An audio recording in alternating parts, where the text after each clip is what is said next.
John 11. Now a man named Lazarus was sick. He was from Bethany, the village of Mary and her sister Martha. This Mary, whose brother Lazarus now lay sick, was the same one who poured perfume on the Lord and wiped his feet with her hair. So the sisters sent word to Jesus, "Lord, the one you love is sick." When he heard this, Jesus said, "This sickness will not end in death. No, it is for God's glory, so that God's Son may be glorified through it." Now Jesus loved Martha and her sister and Lazarus. So when he heard that Lazarus was sick, he stayed where he was 2 more days, and then he said to his disciples, "Let us go back to Judea." "But Rabbi," they said, "a short while ago the Jews there tried to stone you, and yet you are going back?" Jesus answered, "Are there not 12 hours of daylight?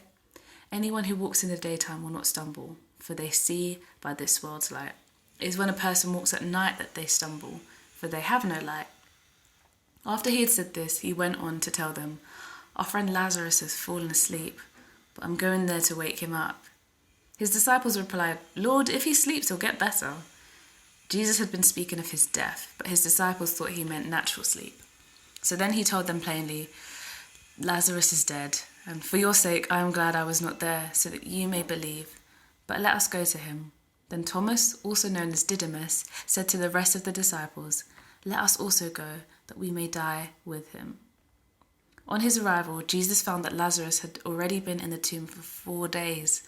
Now Bethany was less than 2 miles from Jerusalem, and many Jews had come to Martha and Mary to comfort them in the loss of their brother.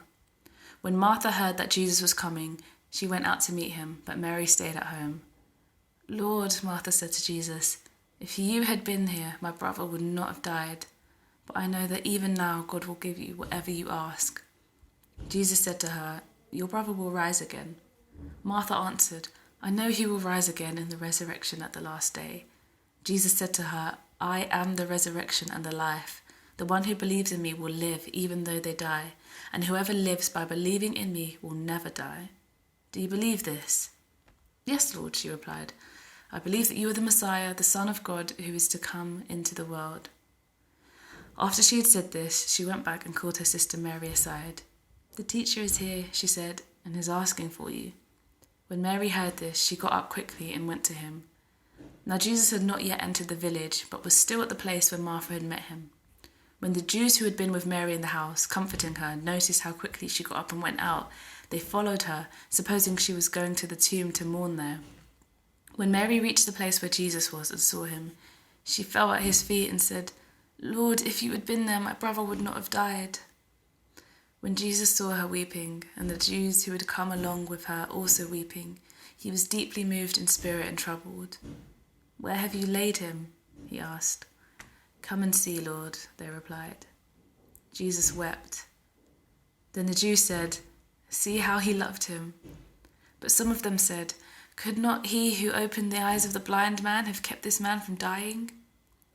Jesus, once more deeply moved, came to the tomb. It was a cave with a stone laid across the entrance. "Take away the stone," he said. "But Lord," said Martha, the sister of the dead man, "by this time there is a bad odour, for he's been there 4 days." Then Jesus said, "Did I not tell you that if you believe you will see the glory of God?" So they took away the stone. Then Jesus looked up and said, "Father, I thank you that you have heard me. I knew that you always hear me, but I said this for the benefit of the people standing here, that they may believe that you sent me." When he had said this, Jesus called out in a loud voice, "Lazarus, come out." The dead man came out, his hands and feet wrapped with strips of linen and a cloth around his face. Jesus said to them, "Take off the grave clothes and let him go." Therefore, many of the Jews who had come to visit Mary and had seen what Jesus did believed in him. But some of them went to the Pharisees and told them what Jesus had done. Then the chief priests and the Pharisees called a meeting of the Sanhedrin. "What are we accomplishing?" they asked. "Here is this man performing many signs. If we let him go on like this, everyone will believe in him, and then the Romans will come and take away both our temple and our nation." Then one of them, named Caiaphas, who was high priest that year, spoke up. "You know nothing at all. You do not realize that it is better for you that one man die for the people than the whole nation perish." He did not say this on his own, but as high priest that year he prophesied that Jesus would die for the Jewish nation. and not only for that nation, but also for the scattered children of God, to bring them together and make them one. So from that day on, they plotted to take his life. Therefore, Jesus no longer moved about publicly among the people of Judea.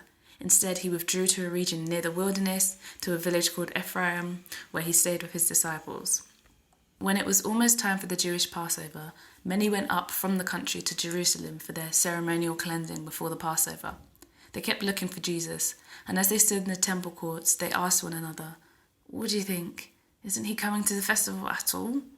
But the chief priests and the Pharisees had given orders that anyone who found out where Jesus was should report it so that they might arrest him.